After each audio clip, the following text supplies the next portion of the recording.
Hello, story adventurers and grammar explorers. Welcome back to our channel Grammar Treehouse. Have you ever wanted to travel back in time?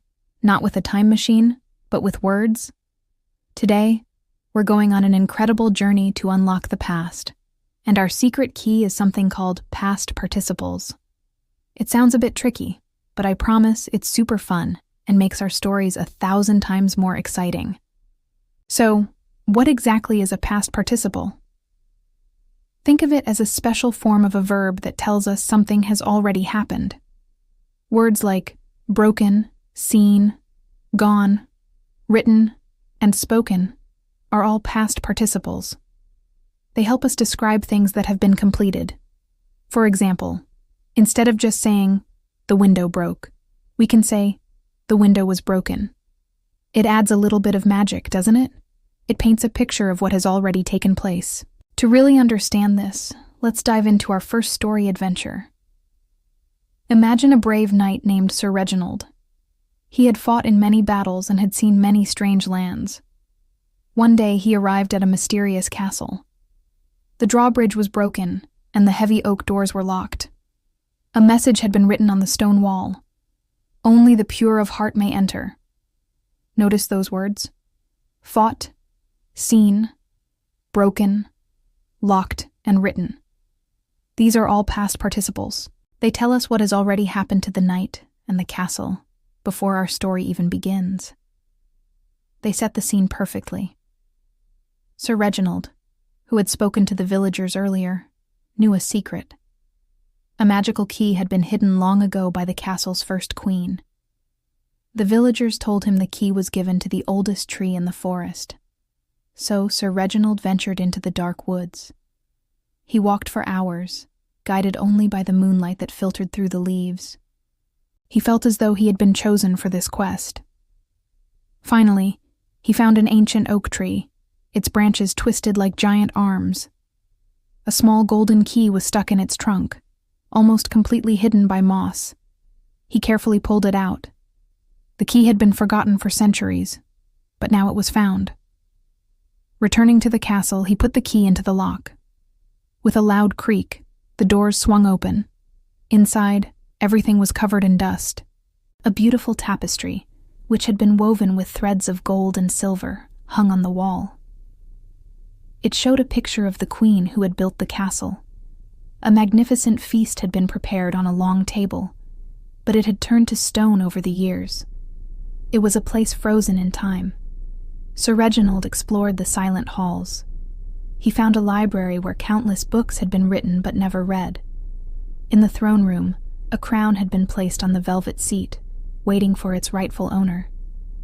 The entire castle felt like a story that had been paused, waiting for someone to press play. Our past participles, like woven, prepared, written, and placed, are what bring this frozen-in-time feeling to life. They show us the state of things. Let's try another one. How about a modern-day mystery? Meet Lily, a young detective. A valuable painting had been stolen from the city museum. Lily arrived at the scene. The security camera footage had been watched, but the thief wore a clever disguise. A window had been shattered, and tiny shards of glass were all over the floor. A note was left behind, but it was written in a secret code. Lily knew she had to work fast. The painting, which was painted by a famous artist, was priceless. She interviewed the museum guard. He said he had heard a strange noise but had thought nothing of it. "The alarm should have been triggered," he exclaimed. Lily examined the alarm system. The wires had been cut. This was a professional job. The code on the note was cleverly made. At first it looked like gibberish, but Lily had studied codes before. She realized the message had been translated from another language and then scrambled. After hours of work, a single word was decoded. Rooftop. Lily rushed to the museum's roof, and there it was. The stolen painting was propped against an air conditioning unit. It had been left there for someone else to pick up. The thief hadn't taken it far. Thanks to Lily's quick thinking, the masterpiece was recovered.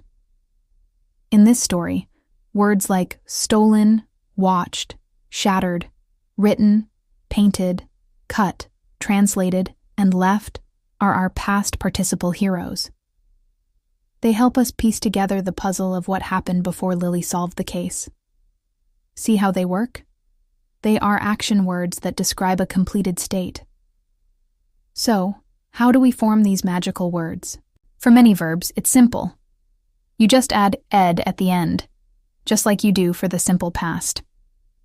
For example, walk becomes walked, play becomes played, and talk becomes talked.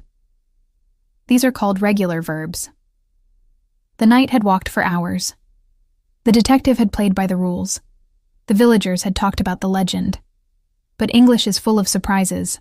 We also have irregular verbs, and they don't follow the rules. Their past participle forms are unique, and we just have to learn them. For example, see becomes seen, not seed. Go becomes gone, not goed. Write becomes written. Speak becomes spoken. And break becomes broken. It might seem like a lot to remember, but the more you read and listen, the more natural they'll become. Think of it like learning the names of different characters in a giant, epic story. Each one has its own unique identity. A fun way to practice is to take a simple sentence and add a past participle. For instance, the cake is good. Let's make it more interesting. The cake, which was baked by my grandma, is good. Or, the letter arrived. Let's add some backstory. The letter, written in a hurry, arrived. Let's do a quick quiz. I'll give you a verb, and you try to guess its past participle. Ready? First one. Eat. What's the past participle? It's eaten, like the sandwich has been eaten. Okay, next one. Take. The past participle is taken. The photo has been taken. Last one. Begin. This one's a bit tricky. It's begun. The race has already begun. Great job. Past participles are everywhere, not just in stories. You see them in news headlines. Missing dog found safe. You hear them in conversations. I've already seen that movie. They are essential for a special tense called the present perfect, which connects the past to the present. For example, I have finished my homework. This means you finished it in the past, and now, in the present, you are free. So, the next time you read a book or watch a movie, keep your eyes and ears open for these powerful words. Notice how they add depth, history, and detail to the narrative.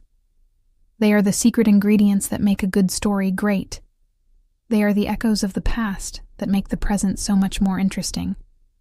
You can even try to write your own mini story using as many past participles as you can. It could be about a treasure that was hidden, a meal that was cooked, or a song that was sung. The possibilities are endless. You have been given the key. Now it's time to unlock your own creative worlds. Thank you so much for joining me on this grammar quest today. I hope you've had fun and feel more confident using past participles. Remember, learning grammar is just like going on an adventure. There are always new things to discover. If you enjoyed this video and learned something new, please give it a big thumbs up, and don't forget to hit that subscribe button and ring the notification bell so you won't miss our next adventure. We have so many more stories to tell and secrets to uncover together. Until next time, keep reading, keep writing, and keep exploring the magic of words. Bye for now.